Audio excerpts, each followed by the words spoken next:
एक दिन मैं पूछता हूँ कि आखिर बैंक कैसे प्रूव करता है कि बैंक का पैसा उसी का है। मैं एक लॉयर होता हूँ जिसका विनिंग रेट काफी ज्यादा रहता है और मैं सामने वाले को कभी भी अंदर भिजवा सकता हूँ, लेकिन फिर अचानक से मेरा एक्सीडेंट होता है जिस पर मैं एक दूसरे पैरेलल वर्ल्ड में पहुंच जाता हूँ और वहां जाकर मैं एक बिल्कुल ही फेल टाइप का मैरिज लॉयर बन जाता हूँ। ग्रेजुएशन के 2.5 साल बाद तक मैंने 5 केस लिए होते हैं जिसमें से 4 मैं हार चुका होता हूँ, जिस पर मैं पूरी तरह हेल्पलेस हो जाता हूँ और अपना करियर बदलने के बारे में सोचने लगता हूँ। इसी बीच एक बूढ़ा कपल मेरे लॉ फर्म में आता है जिस पर उनके बैठते ही मेरे कुछ पूछने से पहले बूढ़ा आदमी जल्दी से अपनी बात बोलता है।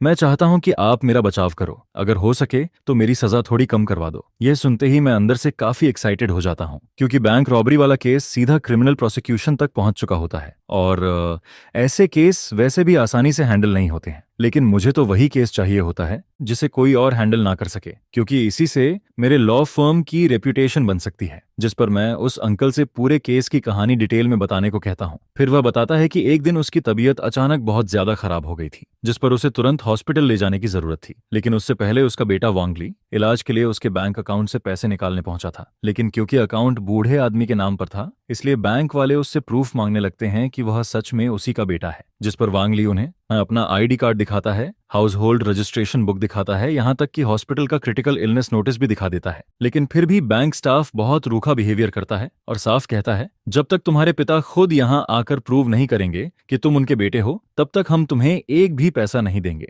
जिस पर वांगली गुस्से में कहता है कि उसका पिता इस समय आईसीयू में पड़ा है और जान बचाने के लिए पैसों का इंतजार कर रहा है, ऐसे में वह खुद कैसे यहाँ आ सकता है। लेकिन बैंक वाले फिर भी नहीं मानते हैं और फिर दोनों तरफ बहस चल ही रही होती है। तभी अचानक कुछ रॉबर्स बैंक में घुस जाते हैं और सीधे बैंक को लूटना शुरू कर देते हैं, जिस पर उनमें से एक रॉबर को पता चलता है कि वांग ली को अपने पिता की जान बचाने के लिए पैसों की जरूरत है। यह सुनकर वांग ली उस समय ज्यादा कुछ नहीं सोचता है और सीधे वही पैसा लेकर हॉस्पिटल भाग जाता है, जिसके बाद थोड़े समय में वहां मौजूद सभी लोग पकड़े जाते हैं, जिस पर वांग ली को भी अरेस्ट कर लिया जाता है और बाद में उसे पूरे 20 साल की सजा सुना दी जाती है। इसके बाद बूढ़ा आदमी फिर से अपील करता है, लेकिन दुर्भाग्य से सेकंड ट्रायल में भी पहले वाला फैसला ही बरकरार रखा जाता है और अब यह केस फाइनल ट्रायल तक पहुंच चुका होता है। फिर जैसे ही सेकंड ट्रायल की बात आती है बूढ़ा आदमी अचानक गुस्से में भर जाता है, जिस पर वह कहता है कि सेकंड ट्रायल वाला लॉयर साउथ की एक टॉप लॉ फर्म से आया था। वह खुद को क्रिमिनल केसेस का सबसे बड़ा लॉयर बताता था और आते ही 18.8 लाख की लीगल फी मांगता है, लेकिन कोर्ट में जाकर उसने सिर्फ 3 लाइन बोली थी, जिसके बाद जज ने तुरंत फैसला सुना दिया था। यह देखकर बूढ़ा आदमी इतना गुस्सा हो जाता है कि वह लगातार उसे कोसता रहता है। इसी बीच बगल में बैठी झांग तुइफिंग जल्दी से मेरी तरफ देखती है और कहती है, लॉयर सू, इस केस का इम्पैक्ट बहुत बड़ा है। हमने सुना है कि अगर फाइनल ट्रायल होता है तो उसे लाइव टेलीकास्ट की तरह भी दिखाया जा सकता है। जिस पर वह आगे कहती है, हमें अब बड़ी लॉ फर्म पर भरोसा नहीं है। यह सुनकर मैं अंदर ही अंदर बहुत खुश हो जाता हूँ, क्योंकि मेरे लिए तो यह मेरे लॉ फर्म का सीधा एडवर्टाइजमेंट बनने वाला था। जिस पर मैं बिना 1 सेकंड गंवाए ये केस ले लेता हूँ और उनसे कहता हूँ, अगर रिजल्ट से आप सेटिस्फाइड नहीं हुए तो मैं कोई लीगल फी नहीं लूंगा। फिर जल्दी ही हम दोनों कॉन्ट्रैक्ट साइन कर लेते हैं और तभी एक फीमेल कॉलेज स्टूडेंट मेरे ऑफिस में अंदर आती है और कहती है, लॉयर सू, मैं रिपोर्ट करने आ गई हूँ। जिस पर मैं उसे देखकर कुछ देर सोचता हूँ और फिर ओरिजिनल मालिक की यादों से मुझे उस लड़की की इन्फॉर्मेशन याद आने लगती है। उस लड़की का नाम ली श्यूजेन होता है। वह वही लॉयर होती है जिसे ओरिजिनल मालिक ने पहले हायर किया था और आज वह पहली बार यहाँ रिपोर्ट करने आई होती है। फिर मुझे पता चलता है कि ली श्यूजेन लांजो लॉ यूनिवर्सिटी के लॉ डिपार्टमेंट की टॉप स्टूडेंट रह चुकी है, जिस पर वह फाइल पढ़ने के बाद थोड़ी परेशान हो जाती है और कहती है, लॉयर सू, फर्स्ट ट्रायल और सेकंड ट्रायल दोनों का फैसला सेम रहा है, इसका फाइनल जजमेंट पर बहुत बड़ा इफेक्ट पड़ेगा। फिर वह कहती है, जब तक हमारे पास कोई बिल्कुल नया और सब कुछ बदल देने वाला एविडेंस नहीं आता है तब तक फर्स्ट इंस्टेंस वर्डिक्ट के ही बने रहने के चांसेस बहुत ज्यादा हैं। और फिर वह धीरे से मुझे याद दिलाती है कि इस केस में सामने वाला लॉयर सी चिरगोंगसू है, जो बहुत खतरनाक माना जाता है और यह उसका पहला ऐसा केस है। लेकिन दूसरी तरफ फाइल पढ़ने के बाद मेरे दिमाग में इस केस का रिजल्ट पहले से ही ऑलमोस्ट क्लियर हो चुका होता है। मेरे हिसाब से इस केस का फैसला 8 या 9 हिस्से तक तय हो चुका होता है, जबकि ली श्यूजेन अभी भी इस बात से परेशान होती रहती है कि हम ये केस नहीं जीत पाएंगे। जिस पर वह धीरे से मेरी तरफ देखकर पूछती है, लॉयर सू, क्या हम ये केस हारने वाले हैं? जिस पर मैं हल्का सा सिर हिलाता हूँ और कहता हूँ, प्रिंस का बेटा वांगली असल में रॉबरी करता ही नहीं है, फिर वह ये केस कैसे हार सकता है? यह सुनते ही ली श्यूजेन हैरान होकर पूछती है, उसने रॉबरी नहीं की। लॉयर सू, आपका मतलब क्या है? जिस पर मैं हल्की सी स्माइल करता हूं और कहता हूं, कोर्ट शुरू होने दो, तब सब पता चल जाएगा, अभी के लिए इसे सीक्रेट रहने दो। फिर मेरे होंठों पर हल्की सी मुस्कान आ जाती है और मैं कॉन्फिडेंस के साथ आगे बढ़ने लगता हूं, क्योंकि मजाक की बात यह है कि मेरी डिक्शनरी में हार नाम का कोई वर्ड ही नहीं होता है। हालांकि ली श्यूजेन मेरी बातों को लेकर बहुत क्यूरियस रहती है, लेकिन फिर भी भले ही केस लगभग तय माना जा चुका होता है, मैं फिर भी वांग ली और बाकी सस्पेक्ट से पर्सनली मिलने का फैसला करता हूं, ताकि मैं उनकी तरफ की पूरी कहानी सुन सकूं, क्योंकि वांग ली के केस को लेकर हमेशा से बहस चलती रहती है। और फर्स्ट ट्रायल और सेकंड ट्रायल हारने के बाद भी कोर्ट का फाइनल कंफर्मेशन अभी तक नहीं आया होता है, जिस पर वांग ली अभी भी डिटेंशन सेंटर में बंद होता है। फिर जल्दी ही हमें उससे मिलने की परमिशन मिल जाती है, जिस पर मैं ली स्वेजेन को साथ लेकर डिटेंशन सेंटर पहुंचता हूं। वहां वांग ली की हालत बहुत खराब दिखाई देती है। उसकी स्पिरिट पूरी तरह टूट चुकी होती है, क्योंकि फर्स्ट और सेकंड ट्रायल हारने के बाद उसके अंदर अब बिल्कुल भी उम्मीद नहीं बची होती है। फिर वांग ली धीरे से सिर उठाता है, मेरी तरफ देखता है और कहता है, हेलो लॉयर, क्या आपको लगता है कि मेरे पास अभी भी चांस है? यह सुनकर मेरे होंठों पर हल्की सी स्माइल आ जाती है और मैं कहता हूं, चांस जरूर है, मैंने तुम्हारे पेरेंट्स से प्रॉमिस किया है। जिस पर वांग ली कहता है, लॉयर सू, आप सच में मुझे फूल तो नहीं कर रहे हो? आपने कहा था अगर केस नहीं जीते तो लीगल फीस भी नहीं लोगे। जिसके जवाब में मैं कहता हूं, मैं मजाक नहीं कर रहा, लेकिन तुम्हें मेरा साथ देना होगा और पूरा कोऑपरेट करना होगा। यह सुनकर वांग ली तुरंत सिर हिलाता है। उसके दिल में फिर से थोड़ी होप जगने लगती है। इसके बाद मैं ली श्यूजेन को साथ लेकर स्टेटमेंट लिखना शुरू करता हूं और फिर वांग ली से केस की सारी डिटेल्स पूछने लगता हूं। साथ ही फर्स्ट और सेकंड ट्रायल में उसने क्या जवाब दिए थे यह भी पूछता हूं। करीब आधे घंटे बाद मैं डिटेंशन सेंटर से बाहर निकलता हूं, जिस पर मेरे चेहरे पर सेटिस्फैक्शन साफ दिखाई देता है, क्योंकि जो कुछ भी मुझे कंफर्म करना था वह सब कंफर्म हो चुका होता है और अब मैं ल्यूजिट फाइल करने के लिए पूरी तरह रेडी होता हूं। फिर ली श्यूजेन फाइल खोलती है और थोड़ा हिचकिचाते हुए कहती है, लॉयर सू, अगर हम इसे ऐसे सबमिट करेंगे तो क्या ये थोड़ा ज्यादा फियरस नहीं हो जाएगा? इसके कुछ समय बाद वांग ली के फाइनल ट्रायल की एप्लीकेशन अप्रूव हो जाती है और उसी समय बैंक के लीगल डिपार्टमेंट को भी कोर्ट का समन मिल जाता है, जिस पर बैंक वाले थोड़ा शॉक्ड हो जाते हैं, क्योंकि लॉसूट में लिखा होता है कि बैंक की गलत हैंडलिंग की वजह से क्लाइंट वांग ली को 20 साल की सजा हुई। इसलिए अब बैंक को पब्लिक एक्सपेंसेस और मेंटल लॉस का कंपेंसेशन देना होगा। जिस पर बैंक वाले कहते हैं, हम खुद इस केस के विक्टिम हैं, हमने कोर्ट से कुछ नहीं मांगा और अब सामने वाला हमें ही सू कर रहा है। और क्योंकि वांग ली का केस पहले से ही काफी अलग था, जिसमें उसे पैसे लेकर भागने की वजह से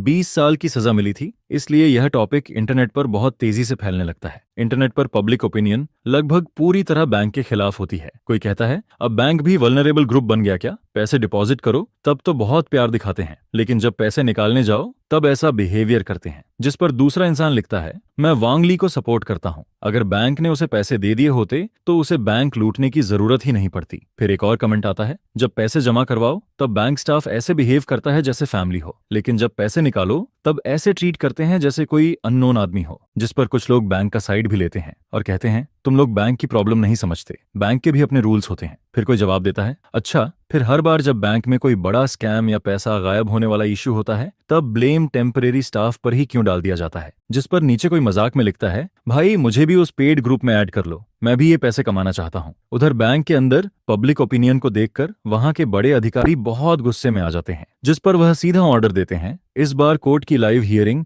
हर हाल में जीतनी चाहिए और सिर्फ केस ही नहीं, पब्लिक ओपिनियन भी हमारे फेवर में होनी चाहिए। अगर ऐसा नहीं हुआ तो लीगल डिपार्टमेंट के सारे लोगों को बदल दिया जाएगा। दूसरी तरफ बाई जून लॉ फर्म में मैं आराम से वीडियो स्क्रॉल कर रहा होता हूं और इंटरनेट पर चल रही पब्लिक ओपिनियन देख रहा होता हूं। इस समय बैंक और वांग ली का यह केस हर जगह डिस्कस हो रहा होता है और वांग ली के फाइनल ट्रायल की वजह से इस केस पर बहुत ज्यादा अटेंशन आ चुकी होती है। अगर हम जीतते हैं तो लॉ फर्म फेमस हो जाएगा और अगर हारते हैं तब भी फेमस तो हो ही जाएगा। जिस पर ली श्यूजेन इंटरनेट पर कमेंट्स पढ़ते हुए थोड़ा एक्साइटेड और थोड़ा नर्वस दिखाई देती है। फिर वह कहती है, एक तरफ अगर हम जीत गए तो हम बहुत फेमस हो जाएंगे, लेकिन दूसरी तरफ अगर हम हार गए तो क्या होगा? मैं उसकी बात सुनकर सीधा उससे पूछता हूं, मैंने तुम्हें पिछले कुछ सालों में इस बैंक के खिलाफ हुए सारे केसेस कलेक्ट करने को कहा था और उन लोगों के कॉन्टैक्ट डिटेल्स भी जिन्होंने बैंक पर केस किया था, क्या तुमने सब अरेंज कर लिया? जिस पर वह तुरंत फाइल्स मुझे पकड़ा देती है। फिर मैं उन कॉन्टैक्ट डिटेल्स को देखकर बैंक के खिलाफ केस करने वाले लोगों को एक एक करके कॉल करना शुरू करता हूं। पहला नंबर मिलाने के बाद मैं कहता हूं,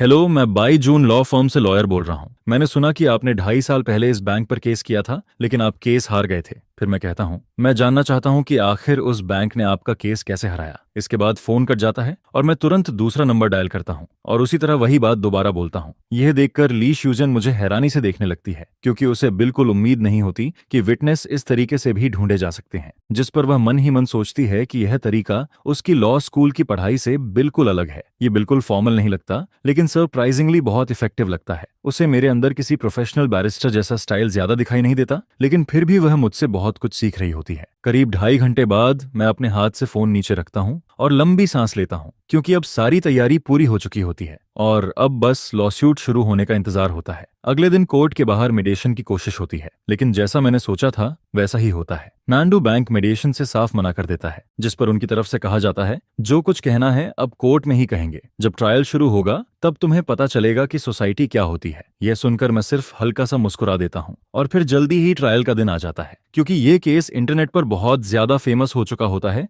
इसलिए कोर्ट के बाहर पहले से ही बहुत सारे रिपोर्टर्स खड़े होते हैं। जैसे ही नंदू बैंक का लॉयर वहां पहुंचता है, रिपोर्टर्स तुरंत उसे घेर लेते हैं। बैंक की तरफ से केस लड़ने वाला लॉयर मिनिस्ट्री ऑफ जस्टिस का एक यंग लॉयर होता है, जिसका नाम ली मू होता है। उसकी उम्र करीब 20 साल होती है और वो बहुत कॉन्फिडेंट दिखाई देता है। ली मू रिपोर्टर्स के बीच खड़ा होकर कॉन्फिडेंस से बात कर रहा होता है, जबकि मेरी तरफ लगभग कोई ध्यान नहीं दे रहा होता, जिस पर मैं बस हल्का सा स्माइल करता हूँ, पीछे मुड़ता हूँ और ली श्यूजन को लेकर अंदर चला जाता हूँ। कोर्ट रूम में पहुंचने के बाद हम कोर्ट शुरू होने का वेट करने लगते हैं, जिस पर ली श्यूजन थोड़ी नर्वस दिखाई देती है और धीरे से कहती है, लॉयर सू, हमारी हियरिंग लाइव चलने वाली है, अगर कुछ गड़बड़ हो गई तो? जिसके जवाब में मैं आराम से कहता हूँ, कोई प्रॉब्लम नहीं होगी जब तक प्रेसिडिंग जज जानबूझकर फैसला खराब करने की कोशिश ना करे, लेकिन अगर ऐसा हुआ तो फिर यह केस और भी बड़ा इश्यू बन जाएगा। इस पैरेलल वर्ल्ड में लॉ को बहुत ज्यादा इंपॉर्टेंस दी जाती है। यहाँ लॉ सच में सेक्रेड माना जाता है। लॉ के सामने हर इंसान बराबर होता है। यहाँ कोई जुडिशियल फेवरेटिज्म नहीं चलता है।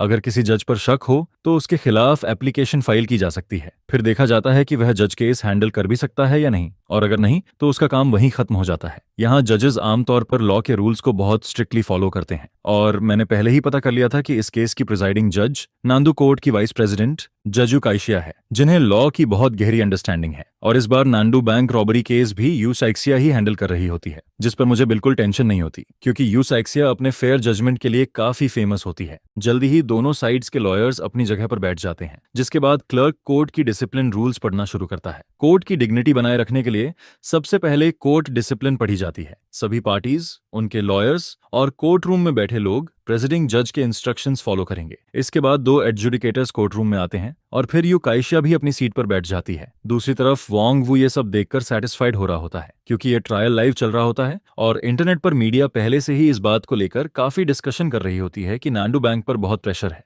अगर नंदू बैंक ये केस हार जाता है तो उसकी रेपुटेशन पर बहुत बुरा असर पड़ेगा, इसलिए किसी भी हालत में यह केस हारना नहीं चाहिए। कोर्ट की बाकी फॉर्मेलिटीज पूरी होने के बाद यूकाइशिया हल्का सा हथौड़ा मारती है और कहती है, अब प्लेनेटिव का लॉयर अपनी बात रखे, फैक्ट्स, रीजंस और अपनी अपील रिक्वेस्ट बताइए। यह सुनते ही मैं लॉयर बेंच पर बैठा हुआ थोड़ा सीधा होता हूँ, क्योंकि मुझे पता होता है कि अब मेन मोमेंट आ चुका है, जिस पर मैं अपना सूट ठीक करता हूँ, कंप्लेंट खोलता हूँ और बोलना शुरू करता हूँ। पहला, हम रिक्वेस्ट करते हैं कि हमारे क्लाइंट को इनोसेंट डिक्लेयर किया जाए। दूसरा, हम डिफेंडेंट यानी नांदू बैंक से कॉम्पेंसेशन की मांग करते हैं, क्योंकि नांदू बैंक की गलत हैंडलिंग की वजह से हमारे क्लाइंट को गलत तरीके से 20 साल की सजा मिली और उसे काफी लंबे समय तक डिटेंशन में रहना पड़ा। इसलिए हम material loss, labour expenses, mental damage और रेपुटेशन लॉस के लिए कुल 20 युआन कंपेंसेशन की मांग करते हैं। तीसरा, क्योंकि नांदू बैंक की वजह से हमारे क्लाइंट की रेपुटेशन को बहुत बड़ा नुकसान हुआ है, इसलिए हम मांग करते हैं कि नांदू बैंक पब्लिक अपॉलॉजी दे, और यह अपॉलॉजी सिर्फ एक बार नहीं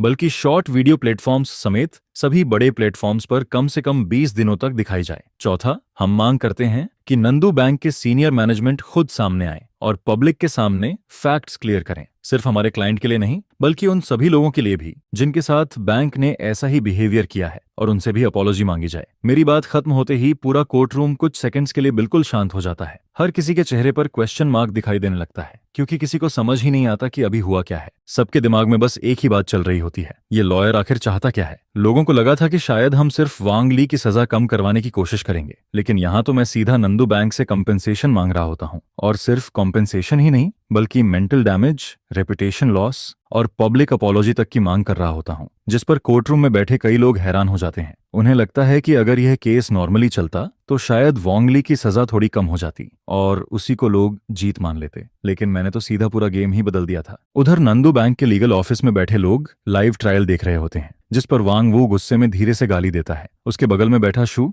जी की मैकी जी कियांग हंसते हुए कहता है, प्रेसिडेंट वांग, इस तरह की अपील पूरी तरह बेकार है। उसके पास ना कोई फैक्ट्स हैं ना कोई लीगल बेसिस। फिर वह आगे कहता है, हो सकता है ये खुद ही फॉल्स स्टेटमेंट की वजह से अंदर चला जाए और तब पब्लिक ओपिनियन भी पूरी तरह हमारी तरफ हो जाएगी। जिस पर वांग वू ठंडी आवाज में कहता है, कुछ भी हो लेकिन इस बार हमारा नांडू बैंक ये केस शानदार तरीके से जीतना चाहिए, समझे? यह सुनकर शू झिकियांग तुरंत सिर हिलाता है। उधर कोर्ट रूम में सामने वाला लॉयर लीमो मेरी बात सुनकर खुद को रोक नहीं पाता और हल्की सी हंसी के साथ कहता है, इस तरह की अपील के लिए क्या प्लेनेटिव साइड के लॉयर के पास कोई रेलेवेंट एविडेंस या लीगल बेसिस भी है? अगर नहीं है तो। लेकिन उसके पूरा बोलने से पहले ही मैं हल्का सा स्माइल करता हूं और कहता हूं, मुझे लगता है इसका डिफेंस लॉयर से कोई लेना देना नहीं है। फिर मैं जज की तरफ देखकर कहता हूं, प्रिसाइडिंग जज, सामने वाला लॉयर मुझ पर वर्बली अटैक कर रहा है और जस्टिस की नॉर्मल प्रोसेस में इंटरफियर करने की कोशिश कर रहा है, इसलिए मैं रिक्वेस्ट करता हूं कि इन्हें कोर्ट रूम से बाहर भेजा जाए। यह सुनते ही लीमो कुछ बोलने की कोशिश करता है, लेकिन उससे पहले ही यूकाएशिया हल्का सा भौहें सिकोड़ती है और हथौड़ा मारते हुए कहती है,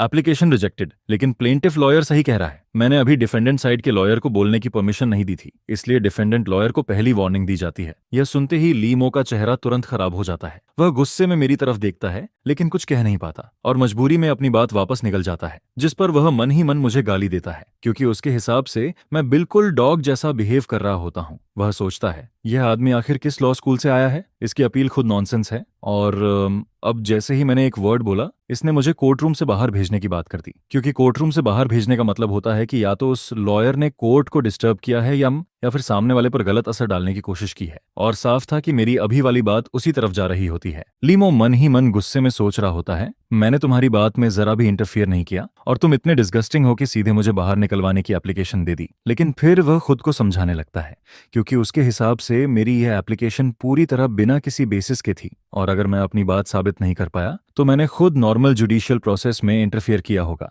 जिस पर मुझे डिटेंशन तक हो सकती है। और अगर ऐसा हुआ तो सिर्फ ये केस नहीं बल्कि पब्लिक ओपिनियन में भी नंदू बैंक सीधा जीत जाएगा। यह सोचकर लीमो धीरे धीरे शांत होने लगता है। उधर जज यूकाएशिया हल्का सा भौहें सिकोड़ती है और मेरी तरफ देखकर कहती है, प्लेनेटिव साइड के लॉयर को वार्निंग दी जाती है। एक प्रेसिडिंग जज होने के नाते मैं अभी तक आपकी लिटिगेशन रिक्वेस्ट को सही नहीं मानती हूँ। अगर आपके पास फैक्चुअल बेसिस या लीगल बेसिस नहीं हुआ तो क्रिमिनल लॉ के हिसाब से कोर्ट में फॉल्स स्टेटमेंट देने पर प्रोसिक्यूशन हो सकता है और फॉल्स लिटिगेशन के लिए क्रिमिनल रिस्पॉन्सिबिलिटी भी तय की जा सकती है। तो क्या आप श्योर हैं कि आपकी लिटिगेशन रिक्वेस्ट में कोई प्रॉब्लम नहीं है? यह सुनते ही बगल में बैठी ली श्यूजन नर्वस हो जाती है। वह धीरे से मेरा कपड़ा पकड़कर मुझे शांत करने की कोशिश करती है, लेकिन मैं बहुत सीरियस होकर सिर हिलाता हूँ और कहता हूँ, चीफ जज, मुझे अच्छे से पता है कि अगर मैं झूठ बोलूं तो उसके क्या कॉन्सिक्वेंसेज होंगे। मैं कोर्ट में कही गई अपनी हर बात की पूरी जिम्मेदारी लेता हूँ। यह सुनते ही पूरे कोर्ट रूम में हलचल मच जाती है, जिस पर यूकाएशिया कहती है, अगर आपने अपनी लिटिगेशन रिक्वेस्ट कंफर्म कर दी है तो अब डिफेंडेंट साइड यानी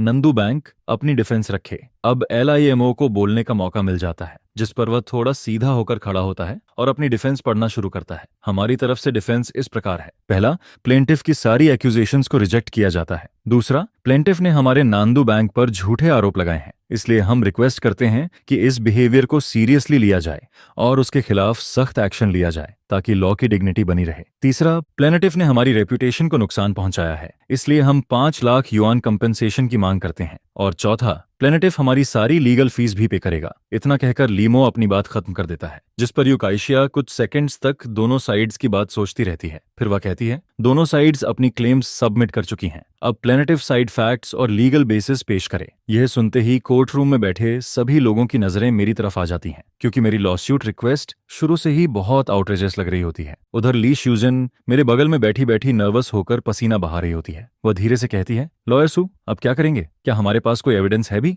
लेकिन मैं उसकी तरफ देखकर बस हल्का सा स्माइल करता हूँ। फिर मैं धीरे से खड़ा होता हूँ और जज की तरफ देखकर कहता हूँ, चीफ जज, रेलेवेंट लीगल बेसिस रखने से पहले मैं अपने क्लाइंट से रिक्वेस्ट करना चाहता हूं कि वह उस दिन की पूरी घटना खुद बताए जिस पर मेरी एप्लीकेशन अप्रूव हो जाती है। यूकाएशिया कहती है, ठीक है, अब प्लेनेटिफ उस दिन की घटना बताए। यह सुनकर वांग ली धीरे धीरे अपनी सीट से खड़ा होता है। वह बगल में खड़े दोनों बैलीफ्स की तरफ देखता है। फिर जैसे ही उसकी नजर मुझ पर पड़ती है, उसका नर्वस मूड थोड़ा शांत हो जाता है, जिस पर वह धीरे से कहता है, जज, क्या मैं थोड़ा पानी पी सकता हूँ? यूकाएशिया इसकी परमिशन दे देती है। फिर एक बैलीफ वांग ली को पानी की बोतल देता है और पानी पीने के बाद उसकी नर्वसनेस थोड़ी कम हो जाती है। फिर वांगली बोलना शुरू करता है। उस दिन की बात बहुत सिंपल थी। मेरे डैड आईसीयू में थे और उन्हें तुरंत पैसों की जरूरत थी, इसलिए मैं नंदू बैंक गया था। लेकिन बैंक स्टाफ ने मुझे पैसे देने से मना कर दिया क्योंकि अकाउंट मेरे डैड के नाम पर था। उन्होंने कहा कि मेरे डैड खुद बैंक आए तभी पैसे मिलेंगे। फिर जब मैं उनसे आर्ग्यू कर रहा था तभी अचानक कुछ लोग बैंक में घुस आए और बैंक लूटना शुरू कर दिया। उनमें से एक आदमी ने मुझे जमीन पर बैठे हुए देखा।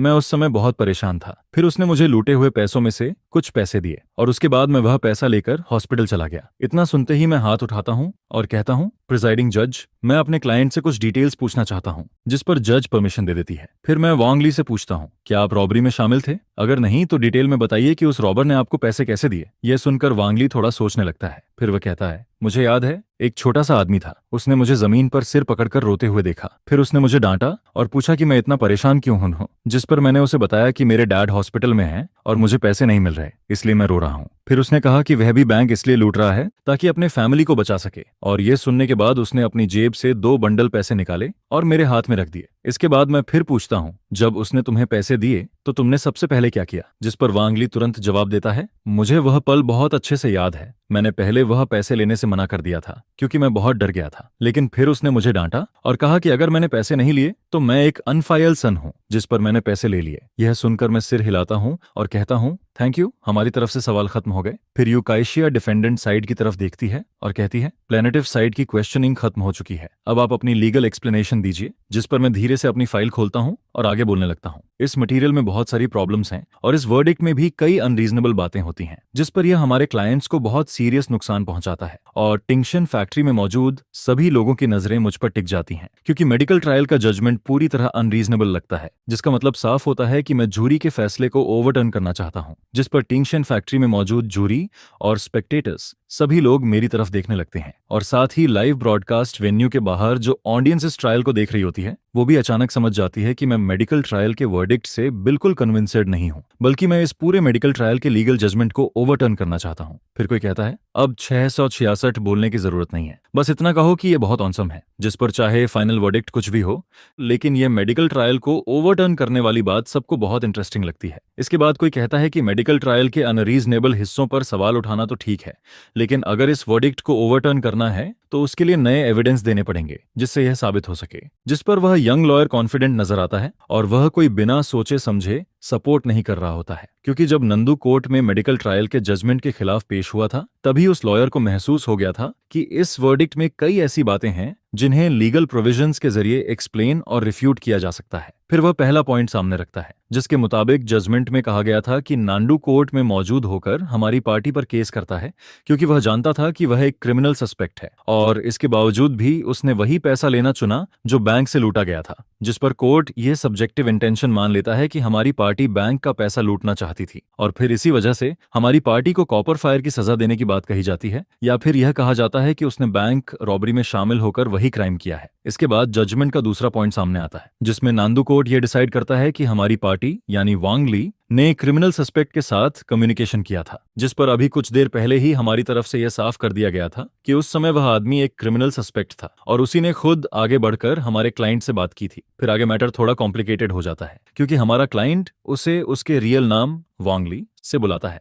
जिस पर वांग ली साफ साफ बताता है कि उस समय वह आदमी क्रिमिनल सस्पेक्ट था और वही खुद आगे बढ़कर उससे पूछता है कि वह बैंक में रो क्यों रहा है। यह सुनकर वांग ली उसे अपने बारे में बताता है, जिसके बाद वह सस्पेक्ट खुद अपनी तरफ से उसे पैसे देता है ताकि वह हॉस्पिटल जाकर बिल पे कर सके और अपने क्रिटिकली इल फादर का ट्रीटमेंट करा सके। फिर सबसे पहले वांग ली यह कहता है कि उस समय उसके अंदर सिर्फ वरी और फियर थी, जिस पर वह प्रिजाइडिंग जज से भी यही पूछता है कि जब वांग ली का पहला रिएक्शन ही डर था तो फिर कैसे यह माना जा सकता है कि वांग ली बैंक का पैसा लूटना चाहता था, क्योंकि किसी भी इंसान का पहला रिएक्शन डर होना ही उसकी सब्जेक्टिव इंटेंशन को दिखाता है और वांग ली का पहला रिएक्शन साफ तौर पर फियर था। इसके बाद वांग ली एक और बात बताता है, वह कहता है कि उस सस्पेक्ट ने उसे डांटा था, जिस पर उस समय की सिचुएशन को देखकर साफ समझ आता है कि सस्पेक्ट वांग ली के बिहेवियर से खुश नहीं था। लेकिन सबसे बड़ी बात यह होती है कि उस सस्पेक्ट के हाथ में एक डेंजरस वेपन भी था, जिस पर ऐसी कंडीशन में वांग ली की जान की कोई गारंटी नहीं रहती है और हमारे देश के लॉ के मुताबिक वांग ली इस सिचुएशन में इमरजेंसी अवॉइडेंस की कंडीशन को पूरा करता है, जिस पर उसे किसी भी तरह की रिस्पॉन्सिबिलिटी लेने की जरूरत नहीं होती है। फिर इन सभी बातों के आधार पर हम यह बताते हैं कि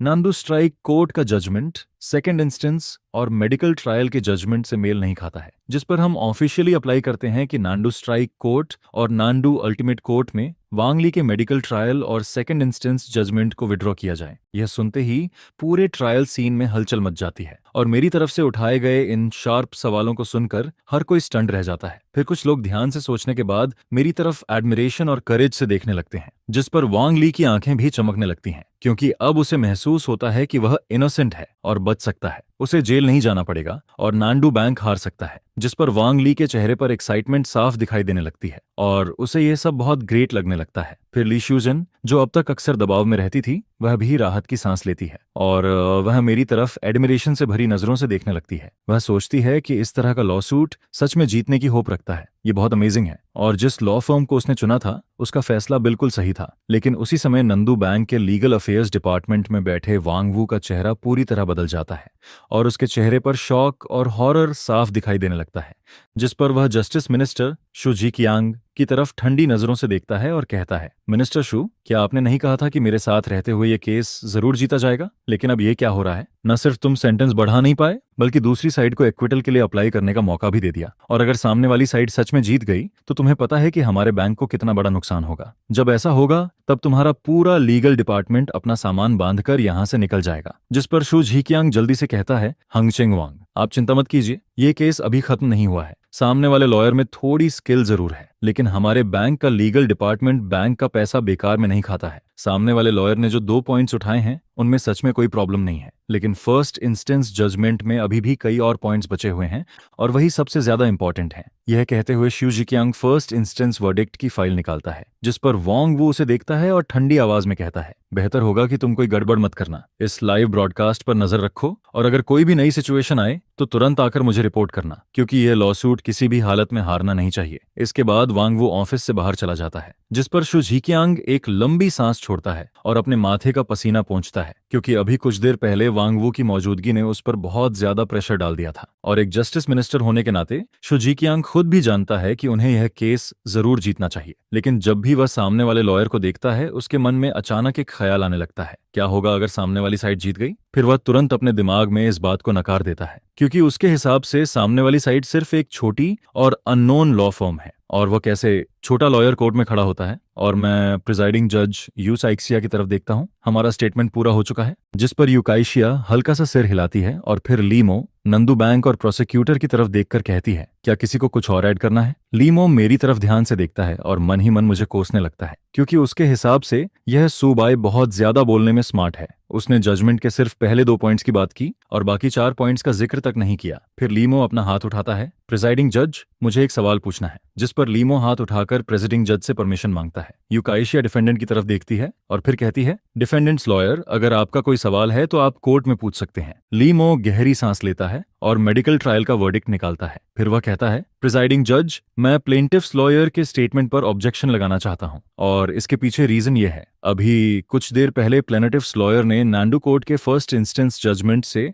डिससैटिस्फैक्शन दिखाई और उसके रीजंस भी बताए, लेकिन उन्होंने जजमेंट के सिर्फ पहले 2 पॉइंट्स की बात की और जानबूझकर बाकी पॉइंट्स को इग्नोर कर दिया। जबकि जजमेंट का तीसरा पॉइंट यह था कि नांडू प्रोविंशियल कोर्ट ने यह माना था कि वांगली जानता था कि यह पैसा बैंक का है, क्योंकि वांगली ने खुद अपने स्टेटमेंट में बताया था कि बैंक से बाहर निकलने के बाद वह डेंजर से बाहर आ चुका था, लेकिन इसके बावजूद भी उसने वही पैसे लेकर हॉस्पिटल जाने और बिल पे करने का फैसला किया। जिस पर यह साफ होता है कि यह वांगली का खुद का सब्जेक्टिव डिसीजन था। यह वैसा इमरजेंसी अवॉइडेंस नहीं था जैसा प्लेनेटिव्स लॉयर अभी बता रहे हैं। तो मैं प्लेनेटिव्स लॉयर से पूछना चाहता हूं, जब वांगली को पता था कि यह बैंक का पैसा है तो उसने पुलिस को कॉल क्यों नहीं किया, या फिर किसी सेफ जगह पर पहुंचने के बाद बैंक का पैसा वापस क्यों नहीं किया? लेकिन वांगली ने उल्टा वही पैसा हॉस्पिटल में यूज किया और फीस पे की, जिस पर यह साफ दिखता है कि वह शुरू से जानता था कि यह पैसा बैंक से लूटा गया था। दूसरी बात, मान लो किडनैपर्स ने उसे थ्रेटन किया था, लेकिन जैसे ही वांगली बैंक से बाहर निकला वह डेंजर से बाहर आ चुका था, इसलिए उसके ऊपर इमरजेंसी अवॉइडेंस लागू नहीं होती है। यह सीधा सीधा अपने पिता को बचाने के लिए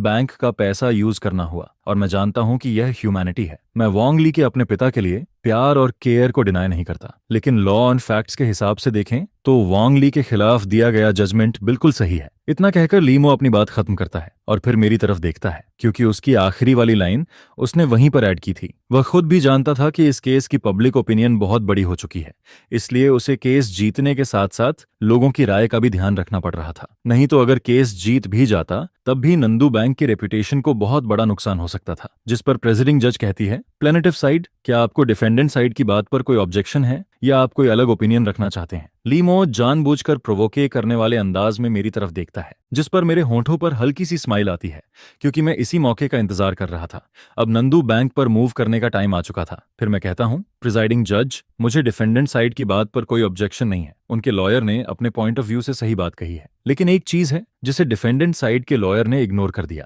मैं उनसे एक सवाल पूछना चाहता हूं, आप ये कैसे प्रूव करते हैं कि वांग ली को जो पैसा मिला था वह बैंक का ही पैसा था? क्या आपके पास कोई ऐसा एविडेंस है जिससे यह साबित हो सके कि वह पैसा बैंक का था? क्योंकि डिफेंडेंट साइड के लॉयर ने यह कहा कि हमारे क्लाइंट वांग ली ने बैंक का पैसा हॉस्पिटल में यूज किया और उसी आधार पर उन्होंने वांग ली की सब्जेक्टिव इंटेंशन डिसाइड कर ली। लेकिन सबसे बड़ा सवाल यह है कि यह कैसे प्रूव होगा कि वह पैसा बैंक का ही था? मेरा यह सवाल सुनते ही लीमो एकदम चुप हो जाता है। उसे समझ ही नहीं आता कि इसका मतलब क्या है। बैंक का पैसा बैंक का है, ये प्रूव कैसे किया जाए? यह सवाल सुनकर लीमो पूरी तरह स्टंट रह जाता है और ट्रायल में बैठे कई लोग भी कुछ सेकंड्स के लिए कंफ्यूज हो जाते हैं, क्योंकि यह सवाल बहुत अजीब था लेकिन फिर भी टेक्निकली गलत नहीं था। और लाइव ब्रॉडकास्ट देख रहे ऑडियंस भी कुछ सेकंड्स के लिए शॉक में चले जाते हैं। फिर कोई कहता है, यह क्या मतलब हुआ? बैंक को यह प्रूव करना पड़ेगा कि बैंक का पैसा उसी का है? जिस पर दूसरा कहता है, इस लॉयर में कुछ तो बात है, ये लॉ सूट अब कहां से कहां पहुंच गया? फिर कोई और कहता है, मुझे लग रहा है मेरा दिमाग खराब हो गया है। क्या यह लॉ सूट वांग ली के बारे में नहीं था? क्या फोकस वांग ली की सेंटेंस कम करवाने पर नहीं होना चाहिए था?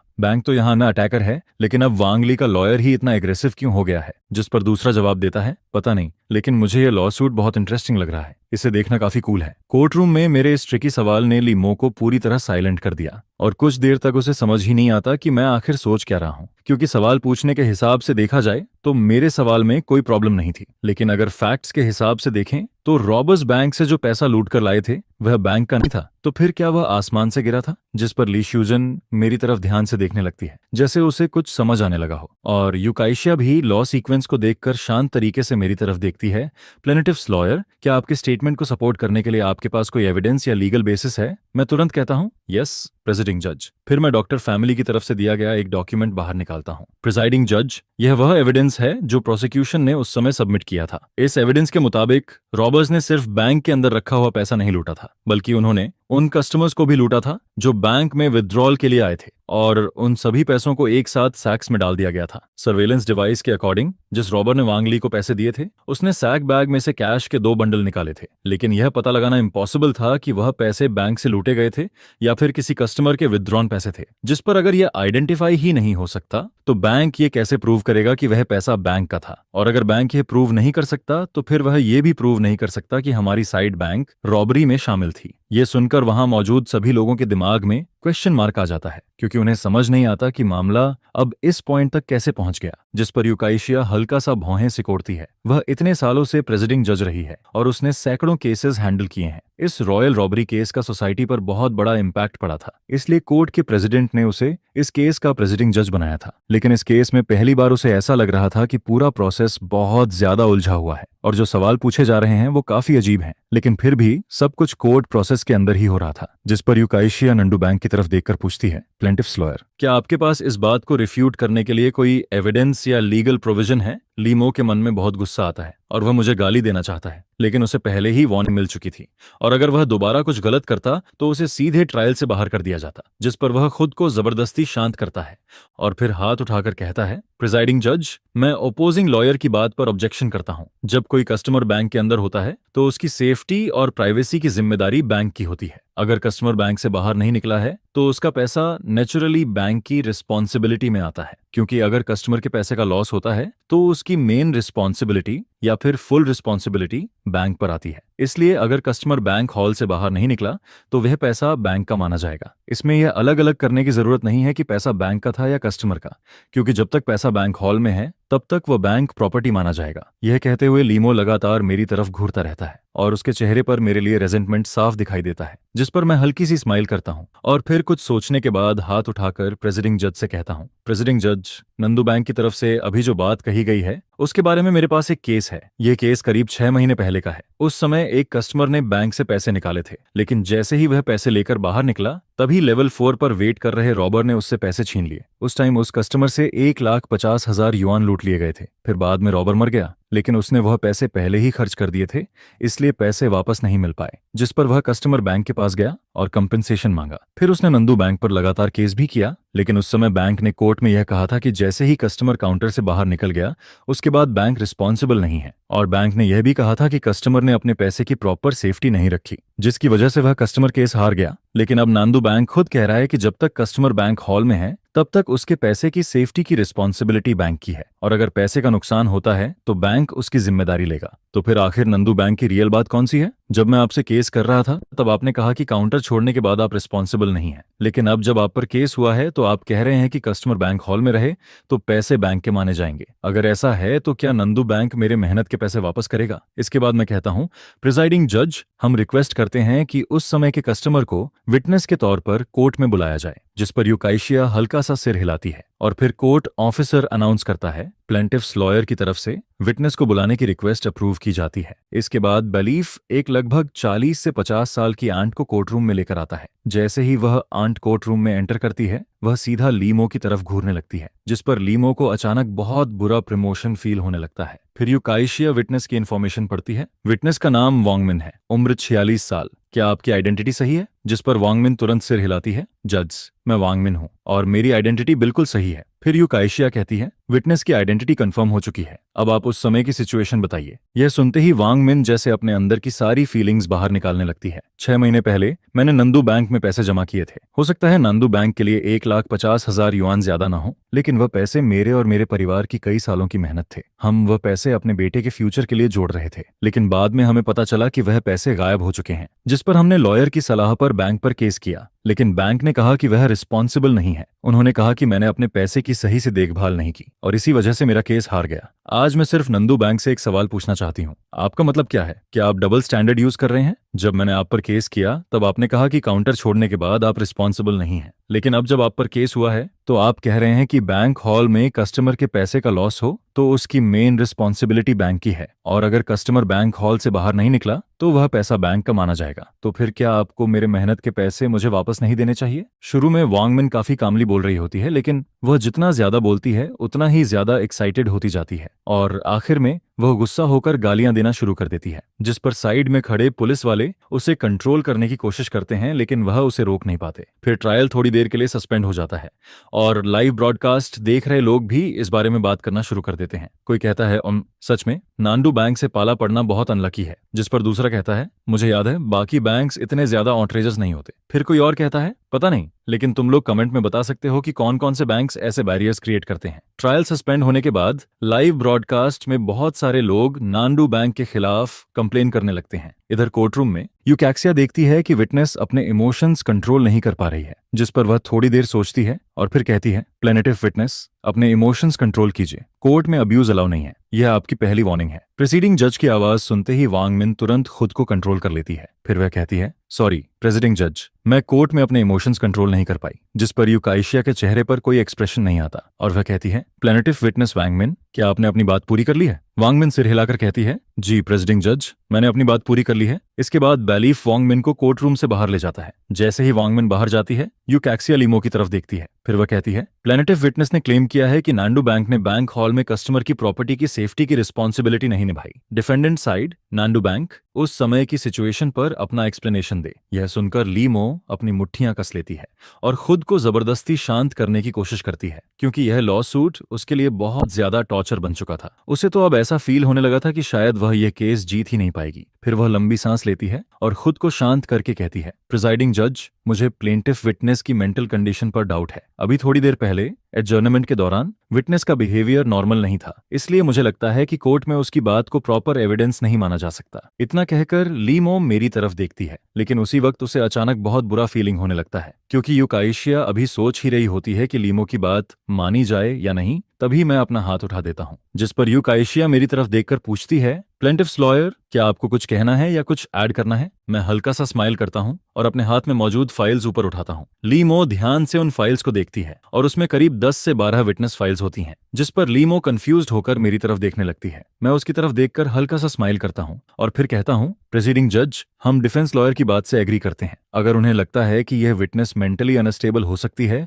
तो हम इस पॉइंट पर डिबेट नहीं करेंगे, लेकिन हमारे पास अभी भी कई और विटनेस हैं जो यह साबित कर सकते हैं कि नांडू बैंक के अंदर कस्टमर्स की प्रॉपर्टी की सेफ्टी प्रोटेक्ट नहीं कर पाया। यह कहते हुए मैं बाकी विटनेस फाइल्स बाहर निकाल देता हूँ। यह देखकर लीमो पूरी तरह शॉक हो जाती है, क्योंकि उसने इतने सालों में बहुत सारे लॉसूट्स लड़े थे, लेकिन उसने आज तक ऐसा सीन कभी नहीं देखा था। यह उसके लिए पूरी तरह डिफेंस ब्रेक होने जैसा था, जिस पर मैं मन ही मन उसकी तरफ देखकर हंसता हूँ, क्योंकि अगर वह एक विटनेस को मेंटली अनस्टेबल कहकर बचना चाहती थी तो बाकी विटनेस का क्या करेगी? वह सबको तो गलत नहीं साबित कर सकती थी। और फिर मैं आगे कहता हूँ, प्रिजाइडिंग जज, हमारे पास जो एविडेंस है वह यह साबित करने के लिए काफी है कि नांदू बैंक के पास कस्टमर प्रॉपर्टी की सेफ्टी प्रोटेक्ट करने की एबिलिटी नहीं थी, इसलिए डिफेंडेंट साइड के लॉयर की एप्लीकेशन रिजेक्ट की जानी चाहिए। जिस पर यूकाइशिया थोड़ी देर सोचती है और फिर डिसीजन सुनाती है। प्लेनेटिव की एप्लीकेशन को रिजेक्ट किया जाता है क्योंकि प्लेनेटिव की तरफ से दिया गया एविडेंस यूनिवर्सल नहीं है, लेकिन डिफेंडेंट साइड की यह बात एक्सेप्ट की जाती है कि बैंक को कस्टमर प्रॉपर्टी की सेफ्टी प्रोटेक्ट करनी चाहिए। यह डिसीजन सुनते ही कोर्ट रूम में मौजूद कई लोग कंफ्यूज हो जाते हैं, क्योंकि उन्हें समझ नहीं आता कि एक साथ रिजेक्ट और एक्सेप्ट कैसे हो सकता है।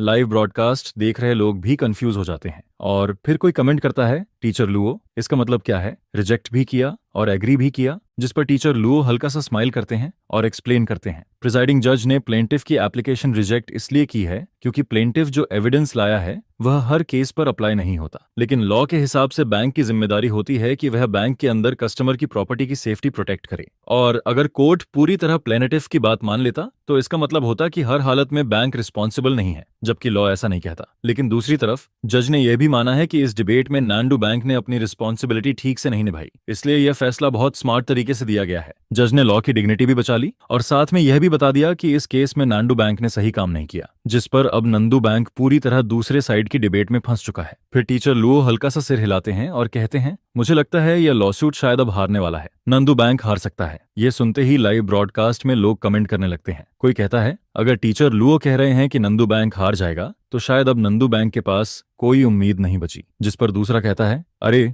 आखिर टीचर लुओ कौन है ये मत भूलो। फिर लुडाकियांग कमेंट सेक्शन को देखकर हल्का सा स्माइल करते हैं और कहते हैं, ठीक है, ये लॉसूट अब लगभग खत्म होने वाला है, अब फाइनल स्टेटमेंट्स देखते हैं। और फैसला सुनाए जाने के बाद कोर्ट इस जजमेंट रिजल्ट को अडॉप्ट कर लेता है, जिस पर लीमो अपना हाथ उठाता है और प्रेसिडिंग जज से कहता है कि आपने मुझे अपनी बात पूरी करने और ये एक्सप्लेन करने का मौका ही नहीं दिया कि मैंने जो अभी ट्रायल एप्लीकेशन दी थी वो इनवैलिड थी। यह सुनकर प्रेसिडिंग जज कहता है कि एप्लीकेशन इनवैलिड थी, जिस पर लीमो के चेहरे पर काली लकीरें पड़ जाती हैं और वह हैरानी में सोचता है कि आखिर एप्लीकेशन इनवैलिड होने का मतलब क्या है। फिर प्रेसिडिंग जज कहता है, मैं ये पूछना चाहता हूं कि एप्लीकेशन इनवैलिड क्यों है? ट्रायल रिजल्ट पहले ही जारी किया जा चुका है, डिफेंडेंट को नोटिफाई भी कर दिया गया है, इसलिए अब यह एप्लीकेशन इनवैलिड है। अगर डिफेंडेंट फिर भी अपनी एप्लीकेशन पर इंसिस्ट करना चाहता है तो वह ट्रायल के बाद एडमिनिस्ट्रेटिव अपील फाइल कर सकता है, लेकिन अभी एप्लीकेशन इनवैलिड है। जिस पर वह डिफेंस लॉयर की तरफ देखते हुए कहता है, अगर इस टॉपिक पर डिस्कशन आगे जारी रही तो आपको दूसरी बार वार्निंग दी जाएगी। यह सुनकर लीमो ट्रायल टेबल की तरफ देखता है, लेकिन उसके अंदर ऐसा फील होता है जैसे वह कुछ भी नहीं कर पा रहा हो। उसके अंदर की सारी फ्रस्ट्रेशन और गुस्सा दबता जाता है और वह लगभग घुटने लगता है, जिसके बाद उसके मुंह से धीरे धीरे सिर्फ एक शब्द निकलता है, ठीक है। इसके बाद प्रेसिडिंग जज और काई जिया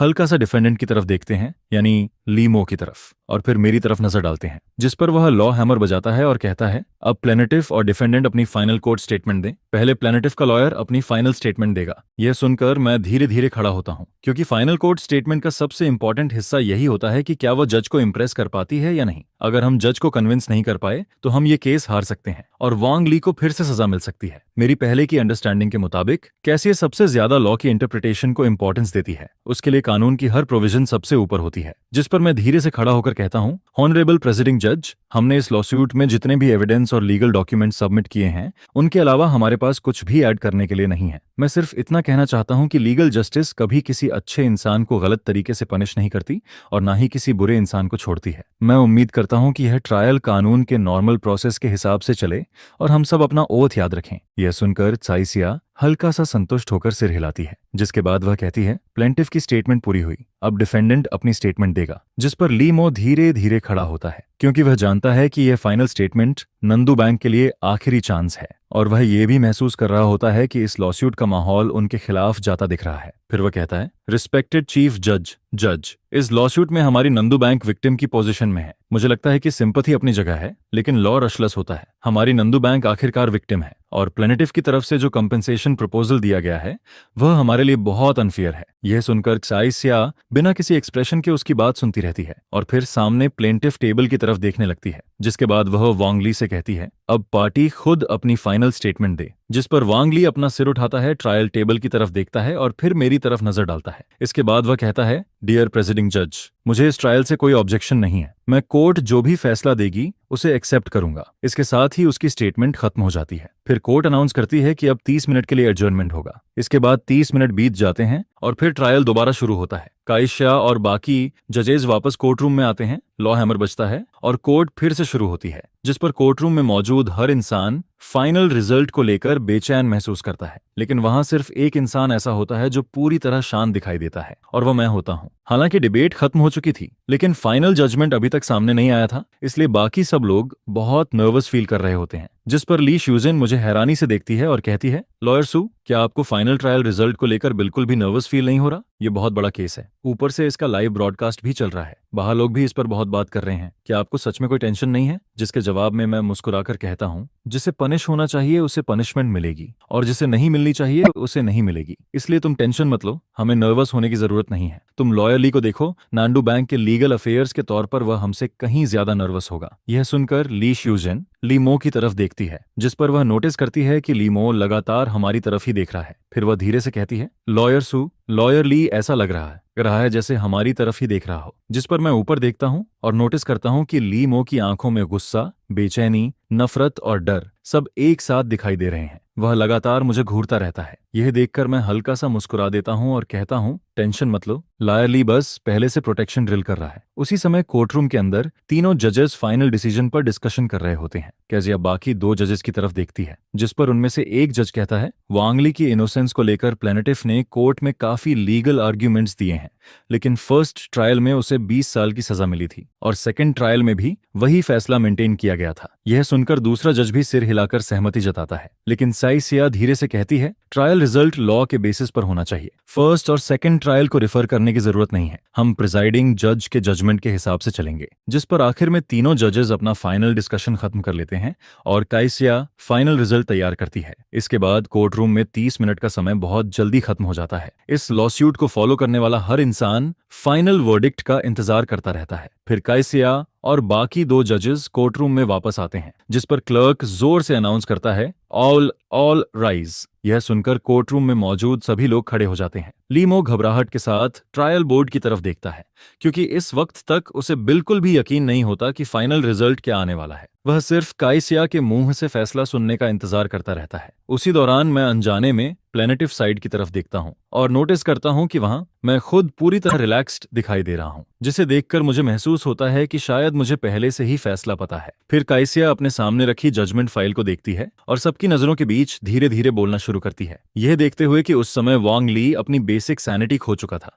इसलिए वांग ली को 6 महीने की प्रिजन सेंटेंस दी जाती है, जिसे 1 साल के लिए सस्पेंडेड रखा जाता है। प्लेनेटिव को मिली कंपेंसेशन के खिलाफ जो इलीगल पैसा लिया गया था उसे वापस करने का ऑर्डर दिया जाता है, जिस पर नांडू बैंक को भी इस केस में शामिल माना जाता है और नांडू बैंक को वांग ली से माफी मांगने की सजा दी जाती है। इसके साथ ही डिफेंडेंट की तरफ से फाइल किए गए बाकी सभी क्लेम्स रिजेक्ट कर दिए जाते हैं। फिर कोर्ट कहती है, यह इस केस का फाइनल जजमेंट है और हमारे देश के प्रोसीजरल लॉ के हिसाब से यह कोर्ट मैंडेटरी सस्पेंशन टाइम के अंदर सभी पार्टीज को जजमेंट कॉपी भेज देगी। यह फाइनल वर्डिक्ट सुनते ही लीमो पूरी तरह टूट जाता है। वह हार गया था, नांडू बैंक हार गया था, और सिर्फ हारा ही नहीं बल्कि पूरी तरह बुरी तरह हार गया था, क्योंकि न सिर्फ वांग ली के खिलाफ रॉबरी वाले फर्स्ट और सेकंड ट्रायल के फैसले पलट दिए गए, बल्कि उसे सिर्फ 6 महीने की सजा दी गई, और सिर्फ 6 महीने भी नहीं बल्कि प्रोबेशन के साथ, जिस पर अगर टेक्निकली देखा जाए तो यह पनिशमेंट ना के बराबर थी। जिस वक्त यह वर्डिक्ट सुनाया जाता है उसी वक्त नंदू बैंक का लीगल अफेयर्स हेड लीमो अंदर से पूरी तरह हिल जाता है। वह पहले से हारने के लिए मेंटली तैयार था, लेकिन उसने कभी नहीं सोचा था कि वह इतनी बुरी तरह हारेगा। वांग ली की सस्पेंडेड सेंटेंस को छोड़ भी दिया जाए तो भी नांडू बैंक को वांग ली से माफी मांगनी पड़ रही थी, जिस पर ली मो को तुरंत याद आता है कि अगर वांग वू को इस सस्पेंशन रिजल्ट के बारे में पता चला तो वह इमेजिन कर सकता है कि अगले ही पल उसे अपना सामान उठाकर ऑफिस से बाहर निकलना पड़ेगा। उधर वांग वू पूरी तरह पागल हो चुका होता है। वह गुस्से में लीगल ऑफिस का दरवाजा जोर से खोलता है, उसकी आंखें पूरी तरह फैली हुई होती हैं और वह चिल्लाकर कहता है, शू जिक्यांग, तुमने मुझसे कैसे प्रॉमिस किया था कि नंदू बैंक यह केस जरूर जीतेगी और पब्लिक ओपिनियन भी हमारे फेवर में होगी? क्या यही तुम्हारी जीत है? जिस पर वांग वू और शू जिक्यांग दोनों लीगल ऑफिस में ट्रायल का लाइव ब्रॉडकास्ट देख रहे होते हैं। हालांकि वांग वू पहले प्रेसिडेंट ऑफिस वापस चला गया था, लेकिन फिर भी वह चुपके से ट्रायल सस्पेंशन का लाइव स्ट्रीम देख रहा होता है, क्योंकि यह मामला सीधा नंदू बैंक की रेप्यूटेशन से जुड़ा हुआ था। नंदू बैंक सिर्फ एक लोकल बैंक थी और अगर उसकी इमेज खराब हो जाती तो बैंक को बहुत बड़ा नुकसान हो सकता था। फिर जैसे ही वर्डिक्ट अनाउंस होता है, वांग वू खुद को संभाल नहीं पाता और सीधे लीगल ऑफिस में आकर जस्टिस मिनिस्टर शू जिक्यांग से सवाल करने लगता है, जिस पर शू जिक्यांग भी खुद को बहुत हेल्पलेस फील करता है, क्योंकि उसने कभी इमेजिन भी नहीं किया था कि एक रूकी लॉयर जो नॉर्मली डिवोर्स कंसल्टिंग करता है, वह क्रिमिनल लॉसूट में इतना डेंजरस साबित होगा और ट्रायल में सबको पूरी तरह दबा देगा, खासकर तब जब सामने सीआई सिया जैसी सीनियर प्रिसाइडिंग जज बैठी हो। फिर शू जिक्यांग जल्दी से कहता है, प्रेसिडेंट वांग, इस बार गलती हमारी लीगल डिपार्टमेंट की थी, लेकिन हालांकि हम केस हार गए, फिर भी यह पूरी तरह हार नहीं है, क्योंकि हमें सिर्फ एक सिंपल अपोलॉजी करनी है।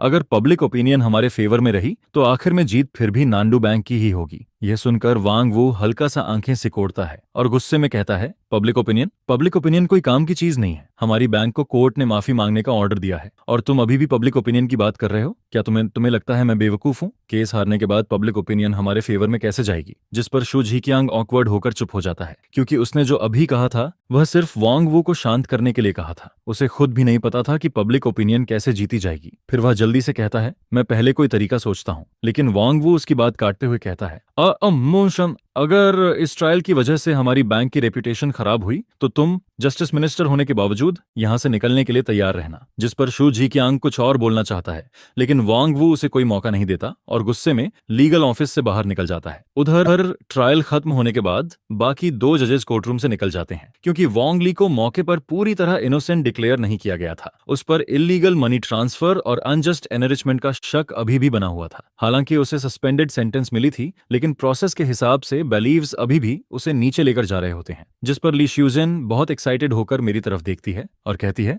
लॉयर सू, हम ये लॉसूट जीत गए, हम सच में जीत गए। वांग ली को सिर्फ कुछ महीनों की सजा मिली। फिर वह आगे कहती है, फर्स्ट और सेकंड ट्रायल में उसे 20 साल की सजा मिली थी, उसके मुकाबले यह फैसला तो बहुत बड़ी जीत है। ये कहते कहते ली श्यूजेन एक्साइटमेंट में हल्का सा उछलने लगती है और उसका पूरा शरीर खुशी से कांपने लगता है। जिस पर मैं उसकी तरफ देखता हूँ, उसके चेहरे पर बहुत बड़ी स्माइल होती है और उसके होंठ एक्साइटमेंट में ऊपर उठे हुए होते हैं। फिर मैं हल्का सा मुस्कुराकर कहता हूँ, मैंने तुम्हें पहले ही कहा था ना, ये लॉसूट हम जरूर जीतेंगे, और सिया का ऐसा जजमेंट देना ये तो मैंने पहले से एक्सपेक्ट कर लिया था। इसके बाद मैं आगे कहता हूँ, अगर कोई नॉर्मल लॉयर होता तो इतनी कम सजा दिलाना ऑलमोस्ट इम्पॉसिबल था और फर्स्ट इंस्टेंस के फैसले को सेकंड इंस्टेंस में मेंटेन रखना भी मुश्किल था। लेकिन वांग जिजोंग बहुत अनलकी था, क्योंकि उसे सेकंड ट्रायल में कोई अच्छा लॉयर नहीं मिला, जबकि इस बार उसने एक गोल्डन माउथ लॉयर ढूंढ लिया। फिर मैं थोड़ा रुककर कहता हूँ, असल में अभी भी कुछ इंपॉर्टेंट पॉइंट्स ऐसे हैं जो कोर्ट में रेज नहीं किए गए, लेकिन इस पूरे लॉसूट का सबसे बड़ा पॉइंट यही था कि वांग ली रॉबरी का गिल्टी है या नहीं, वही सबसे इंपॉर्टेंट था। फर्स्ट और सेकंड ट्रायल में उसे 20 साल की सजा मिली थी, इसलिए फाइनल ट्रायल में अक्सर पहले दोनों फैसलों को ध्यान में रखा जाता है और लॉ की फेयरनेस बनाए रखने के लिए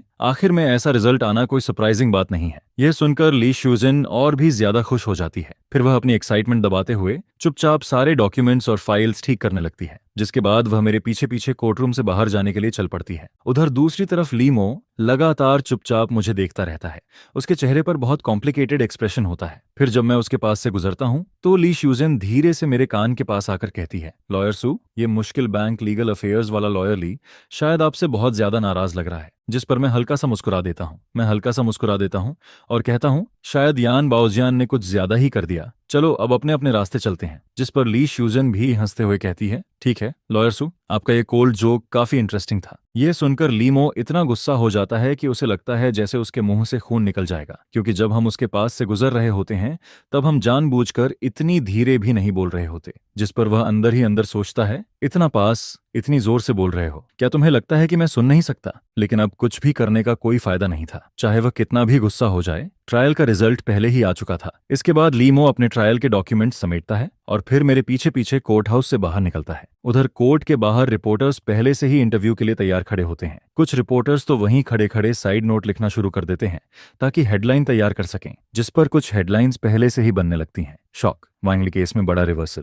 फिर जैसे ही मैं कोर्ट हाउस से बाहर निकलता हूँ, बहुत सारे मीडिया वाले मेरे आसपास आ जाते हैं और मेरे सामने माइक कर देते हैं। जिस पर एक रिपोर्टर पूछता है, लॉयर सू, आपको यह आइडिया कैसे आया कि बैंक से ही प्रूफ मांगा जाए कि बैंक का पैसा उसी का है? फिर दूसरा रिपोर्टर पूछता है, लॉयर सू, हमें पता चला है कि आपकी लॉ फर्म सिर्फ मैरिज काउंसलिंग लॉ फर्म है, फिर आपने इस लॉ सूट में इतना शानदार परफॉर्मेंस कैसे दिया? इन सारे सवालों को सुनकर मैं आराम से अपना सूट ठीक करता हूँ और फिर कहता हूँ, हालांकि हमारी लॉ फर्म एक मैरिज काउंसलिंग लॉ फर्म है, लेकिन हमारी फर्म के lawyers criminal case, economic dispute और हर तरह के लीगल मैटर में एक्सपर्ट हैं। इसीलिए हम ये लॉ सूट जीत पाए। अगर आपको भी कोई केस लड़ना है तो आप हमारी व्हाइट आर्मी लॉ फर्म को प्रायोरिटी दे सकते हैं। यह कहते हुए मैं हल्का सा मुस्कुरा देता हूँ और बहुत सिंसियर दिखने की कोशिश करता हूँ। इसके बाद अपना छोटा सा एडवर्टाइजमेंट खत्म करके मैं जल्दी से ली श्यूजन को लेकर वहां से निकलने लगता हूँ। उसी समय कुछ मीडिया वालों को एक और नई खबर मिल जाती है और वे कैमरा लेकर सीधे ली मो के पास पहुंच जाते हैं। जिस पर एक रिपोर्टर पूछता है, लॉयर ली, आखिर आप एक छोटे और कम फेमस लॉ फर्म से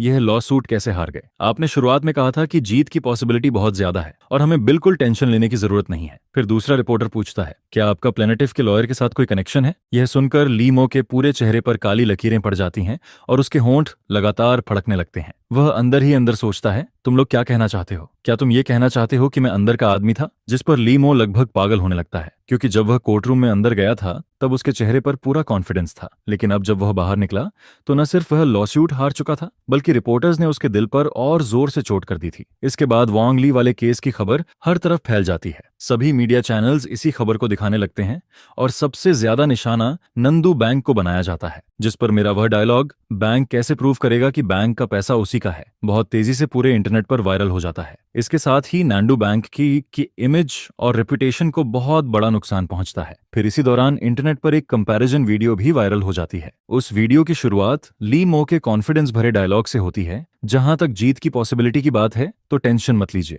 मुझे लगता है सब लोग पहले ही रिजल्ट समझ चुके हैं। और वीडियो के आखिर में सिर्फ ली मो की पीछे से जाती हुई एक साइलेंट फोटो दिखाई देती है, जिस पर वीडियो का टाइटल लिखा होता है, साइलेंट बैक। फिर उसके नीचे कैप्शन आता है, शुरुआत से ही लॉयर ली को पता था कि नांदू बैंक यह लॉ सूट हारने वाली है, क्योंकि उसने अकेले ही नांदू बैंक के अंदर घुसकर एक मैरिज काउंसलिंग लॉ फर्म को जिता दिया और पूरी नांदू बैंक को हिला दिया। यह कोई आम बात नहीं है, ये तो 10 साल की प्लानिंग थी सिर्फ एक मूव के लिए। ये वीडियो अपलोड होते ही इंटरनेट पर बहुत तेजी से फैल जाती है और नीचे हजारों लोग कमेंट करके लीमो का मजाक उड़ाने लगते हैं। एक नेटिजन लिखता है, पहली बार सुना है कि कोई लॉयर दुश्मन की तरफ घुसकर अंदर से बैंक को खत्म कर दे। दूसरा लिखता है, 666, ऐसा स्टेटमेंट तो पहली बार देखा है। फिर एक और नेटिजन लिखता है, अब तो लोग खराब लॉयर्स को भी हीरो बनाकर दिखाने लगे हैं। यहाँ तक कि कुछ लोग जिन्हें सच्चाई पता होती है वे भी इस मजाक को देखकर हंसने लगते हैं। जिस पर एक आदमी कमेंट करता है, ये कॉपीराइटिंग सच में कमाल की है। मैं दुश्मन की साइड में 10 साल तक रहा सिर्फ इसलिए ताकि एक मूव में सब कुछ खत्म कर सकूं। इसके बाद नांडू बैंक के अंदर इमरजेंसी मीटिंग रखी जाती है, जिस पर वांग वू गुस्से में फोन पर वही वायरल वीडियो दिखाता है और फिर लीमो की तरफ घूरते हुए कहता है, इसका क्या मतलब है? बैंक तुम्हें सैलरी देती है, बैंक तुम्हें खाने और जीने के लिए पैसा देती है, और तुमने बैंक के साथ क्या किया?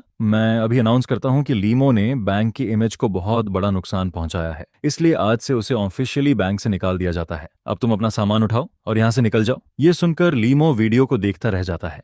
उसे खुद समझ नहीं आता कि आखिर वह इस तरीके से इंटरनेट पर फेमस कैसे हो गया, लेकिन अब उसके पास कुछ करने का मौका नहीं था। जिस पर वह दांत भींचकर कहता है, ठीक है, अगर नौकरी नहीं करनी हो तो नहीं करूंगा, मुझे अभी भी भरोसा है कि मैं कहीं और काम ढूंढ सकता हूं। इसके बाद वह तुरंत अपना सामान पैक करता है और नांडू बैंक छोड़कर चला जाता है। उधर इस लाइव ब्रॉडकास्ट का असर नांडू बैंक पर लगातार बढ़ता जाता है। बैंक की इमेज बहुत खराब हो चुकी होती है, जिस पर अपनी रेपुटेशन वापस पाने के लिए नांडू बैंक को अपने कस्टमर्स से माफी मांगनी पड़ती है। साथ ही बैंक को उन फाइनेंशियल कस्टमर्स का नुकसान भी भरना पड़ता है जिन्हें इस पूरे मामले में लॉस हुआ था। लेकिन पब्लिक ओपिनियन में इसका सिर्फ थोड़ा बहुत असर पड़ता है, जिस पर नंदू बैंक पब्लिक ओपिनियन को अपने फेवर में करने के लिए मीडिया पर बहुत पैसा खर्च करना शुरू कर देता है। काफी पैसा खर्च करने के बाद पब्लिक ओपिनियन थोड़ी बहुत बैंक के फेवर में आने लगती है, लेकिन तभी लीगल कमेंटेटर लू डाक्सियांग एक वीडियो अपलोड करता है। उस वीडियो का टाइटल होता है इस साल का सबसे शानदार ट्रायल। और जैसे ही यह वीडियो इंटरनेट पर आती है, नांडू बैंक ने मीडिया पर जितना पैसा खर्च किया था उसका असर एक पल में खत्म हो जाता है, क्योंकि उस वीडियो में लू डाकियांग ट्रायल में हुए पूरे लीगल नॉलेज और आर्ग्यूमेंट्स को डिटेल में एक्सप्लेन करना शुरू कर देता है। और साथ ही उसने ये भी एक्सप्लेन किया कि लॉयर को एक खास एंगल से डिबेट क्यों करनी पड़ी, जिस पर उसने ट्रायल के मेन पॉइंट्स को भी डिटेल में एनालाइज किया। हालांकि उसने सीधा नंदू बैंक का नाम नहीं लिया, लेकिन जो लोग समझते थे उन्हें पता था कि वह इनडायरेक्टली नंदू बैंक की ही बात कर रहा है, जिस पर इंटरनेट पर बहुत सारे लोग नांडू बैंक को लेकर कमेंट्स करने लगते हैं। कुछ लोग लॉ को सपोर्ट करते हैं और कुछ लोग नांडू बैंक को फिर से ट्रोल करना शुरू कर देते हैं। यह देखकर नांदू बैंक की रेपुटेशन को एक बार फिर बहुत बड़ा नुकसान होता है। उधर इंटरनेट पर जितना एक्साइटमेंट था उसके मुकाबले बाई जून लॉ फर्म काफी शांत था, क्योंकि यहाँ ज्यादातर लोग बस देखने आते थे, थोड़ा बहुत पूछते थे और फिर चले जाते थे। कुछ लोग लीगल इश्यू पूछने के बहाने आते थे, लेकिन जैसे ही उन्हें पता चलता था कि कंसल्टेशन के लिए फीस लगेगी, वे तुरंत वहां से निकल जाते थे, जिस पर एक भी नया केस नहीं आ रहा था। कभी कभी कुछ औरतें मैरिज इश्यू को लेकर मुझसे कंसल्ट करने आती थीं, लेकिन क्योंकि मुझे ऐसे केसेस में ज्यादा इंटरेस्ट नहीं था, इसलिए मैं उन्हें सीधे ली श्यूजन के पास भेज देता था, क्योंकि मुझे लगता था कि एक औरत दूसरी औरत की बात ज्यादा अच्छे से समझ सकती है, जिस पर मैरिज कंसल्टेशन का सारा काम ली श्यूजन संभालने लगती है। लेकिन अजीब बात यह थी कि जो भी लोग कंसल्टेशन के लिए आते, जैसे ही देखते कि रिसेप्शन पर ली श्यूजन बैठी है, वे थोड़ी देर बाद जल्दी जल्दी वहां से निकल जाते, जिस पर कई बार 10 मिनट भी पूरे नहीं होते थे और सामने वाला उठकर चला जाता था। इसके बाद मैंने 2 दिन के लिए कुछ लोगों को हायर किया और लॉ फर्म की थोड़ी बहुत रिपेयरिंग करवाई, जिस पर बाहर से देखने पर ऑफिस पहले से काफी ज्यादा प्रॉपर और प्रोफेशनल लगने लगता है। साथ ही मैंने करीब 5,000 खर्च करके कुछ सिंपल ऑफिस इक्विपमेंट भी खरीद लिए, जिस पर अब हमारा ऑफिस पहले से काफी बेहतर दिखाई देने लगता है। यह देखकर मैं संतुष्ट होकर सिर हिलाता हूँ और सोचता हूँ धीरे धीरे ही सही, लेकिन ऑफिस बड़ा और बेहतर बन रहा है। लेकिन इसके बावजूद लॉ फर्म अभी भी बहुत खाली खाली लग रही होती है, क्योंकि अभी तक हमारे पास एक भी नया केस नहीं आया था, जिस पर मुझे लगने लगता है कि शायद इंटरनेट पर की गई एडवर्टाइजमेंट का उतना असर नहीं हुआ। हालांकि इसी दौरान मुझे दूसरी लॉ फर्म्स से क्रिमिनल लॉयर के तौर पर काम करने के ऑफर्स भी आते हैं, लेकिन मैं उन सबको मना कर देता हूँ, क्योंकि मैं किसी और के लिए काम करने के बजाय खुद अपने केसेस लेना चाहता था। फिर लॉ सूट खत्म होने के 10वें दिन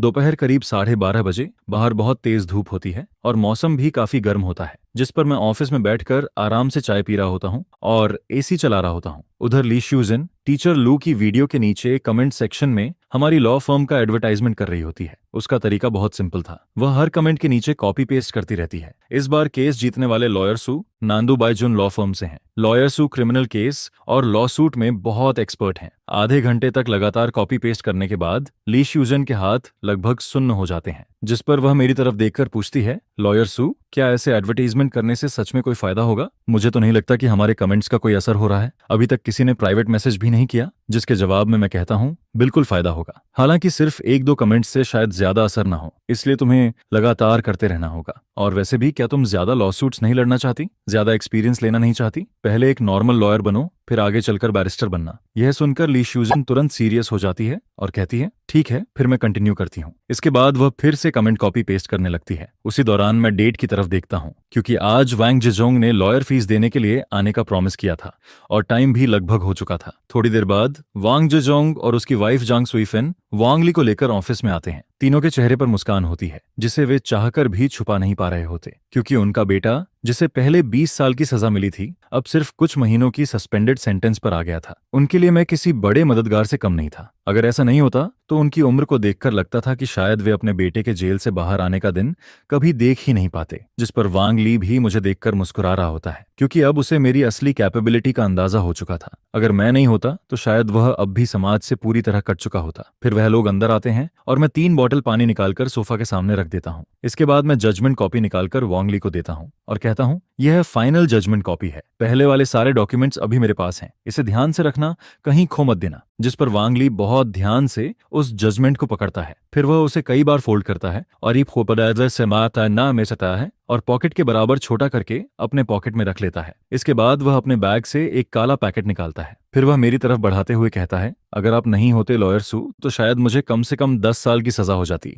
लेकिन अब मुझे सिर्फ कुछ महीनों की सस्पेंडेड सेंटेंस मिली है। इसमें 1,20,000 ईमानदार हैं। ये कहकर वांग ली जबरदस्ती वह पैसे मेरे हाथ में देने लगता है, जिस पर वांग जिजोंग और झांग सुईफेन भी कहते हैं, लॉयर सू, इस बार यह लॉसूट आपकी वजह से जीती गई है और दूसरे लॉयर्स की फीस के मुकाबले यह पैसा पहले ही बहुत कम है, इसलिए आप इसे रख लीजिए। फिर झांग सुईफेन भी कहती है, हाँ, आपने हमारे परिवार की इतनी मदद की है, यह थैंक यू फीस कुछ भी नहीं है। यह सुनकर मैं मुस्कुरा देता हूँ, क्योंकि सच कहूं तो ऐसे केस में दूसरे फेमस लॉयर्स आराम से 1,80,000 तक मांग सकते थे और मैंने तो वांग ली को ऑलमोस्ट जेल जाने से बचा लिया था, क्योंकि लॉयर फीस हमेशा केस की डिफिकल्टी के हिसाब से तय होती है। जिस पर मैं उनकी तरफ देखकर चुपचाप सोचने लगता हूँ और वांग ली के बारे में सोचते हुए मैं पूछता हूँ कि आखिर तुम्हें अभी भी डिवोर्स लॉ सूट फाइल करने की क्या जरूरत है। जिस पर वांग ली अपने हिप्स को थोड़ा सा हिलाता है और फिर बेचैनी में अपने सीने को रगड़ता रहता है, जैसे उसका दिल अंदर ही अंदर जल रहा हो। मेरे सवाल के सामने वांग ली सिर हिलाता है और कहता है, लॉयर सू, मैं अभी भी प्रोबेशन पर हूँ। जिस पर मुझे डर लगता है कि अगर मैं खुद लॉसूट में पड़ा तो कहीं और ट्रबल ना हो जाए। इसके बाद वो आगे कहता है, मैं आपके पास इसलिए आया हूँ क्योंकि मैं आपको एक डिवोर्स लॉसूट इंट्रोड्यूस करवाना चाहता हूँ। डिवोर्स फाइल तो मुझे करना है लॉयर सू, अगर आप ये डिवोर्स लॉसूट लेने वाले हैं तो मैं आपको उस इंसान से मिलवा सकता हूँ। जिस पर मुझे वांग ली की रिकमेंडेशन काफी थॉटफुल लगती है।